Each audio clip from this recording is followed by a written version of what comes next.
Section 6. Threading it together. Notes for researchers.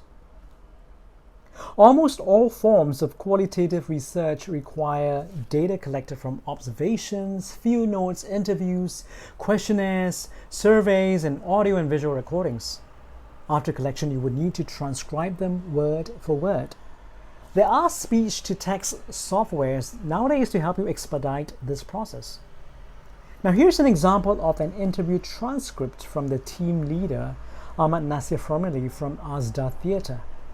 I've written out every word he has said, even if it's not grammatical. Also, I've given extra information inside square brackets to not only provide a context for the reader, but also to make it sound grammatical in a sentence as shown below. Quote, "It was first time that we will perform a musical theatre with dancing and body language and movement theatre. The director says, you can say it from your heart because you're sad, always in Afghanistan there's war, you're never in peace." Unquote. The first thing that jumps out at me is the projection, or was it an imposition of values by the director that there's always sadness in Afghanistan? It may be true that there is still war, but to have it imposed on a theatre performance as a guideline by a foreign director for actors to tell a story suggests some form of cultural interference.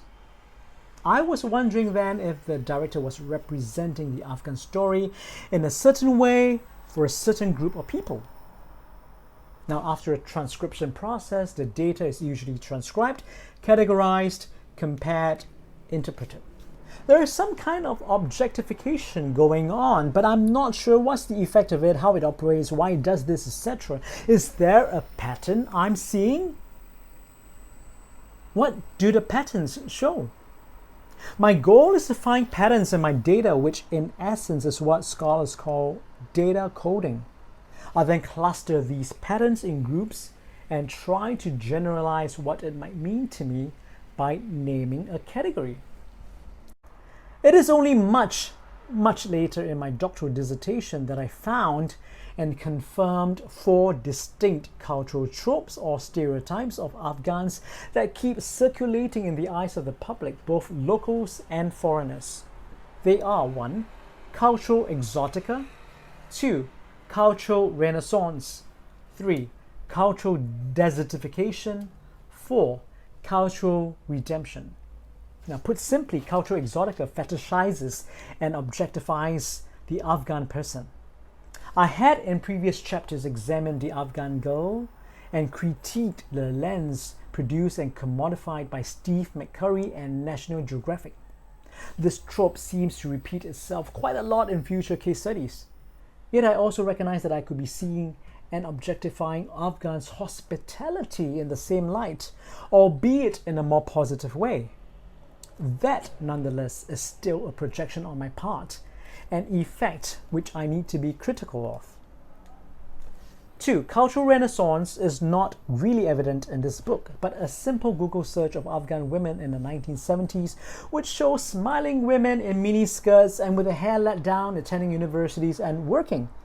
There was a time in history that seemingly had women's rights on par with men.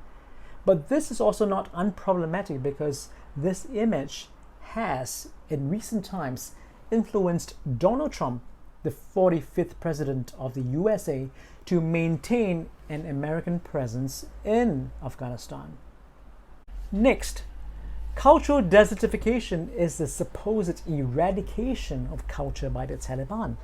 Pretty much today's stories of Afghanistan has a focus on bomb blasts, which I have barely touched on a few in this book. You do recall that in chapter 1 I wrote about my war with fear and the fear of war. Danger is always ever present, contributing to a climate of fear and a state of barrenness that nothing can really thrive for long. In the next chapter, I allude this form of desertification also to the Taliban's veil over the educational sector. Now, on the other end of the spectrum of stereotyping is cultural redemption, where there seems to be a savior narrative of NGO workers coming to save the Afghan person. In the last chapter, chapter 30, I gave a specific example of a theatre group leaving Afghanistan to perform at the Globe Theatre in London during the Olympics. As will be highlighted later, there seems to be a saving attitude towards the poor Afghans. In the previous section in Notes for Researchers, I also mentioned about theoretical frameworks that may occur after data collection. This is where a theory, a philosophy, or a conceptual understanding becomes a useful lens to help explain what the data is saying in context. Again, it is a very particular moment in time and it may not be repeated or reproduced, but because it is grounded in a philosophical thought, the application can be generalized into a form of knowledge making. Because of my context in observing and analyzing data from afar, i.e. much of these few notes in this book are not adequate case studies, I'm beginning to recognize the problems of representation. So I started thinking a lot more on cultural representation through the post-colonial lens. But I realized the missing component threading it through is really the affective tone to my writing, which could only be cultivated through the actual experiencing of Afghanistan in the field through the pores of my skin. This leads me to the next tier of triangulation, Tier 3.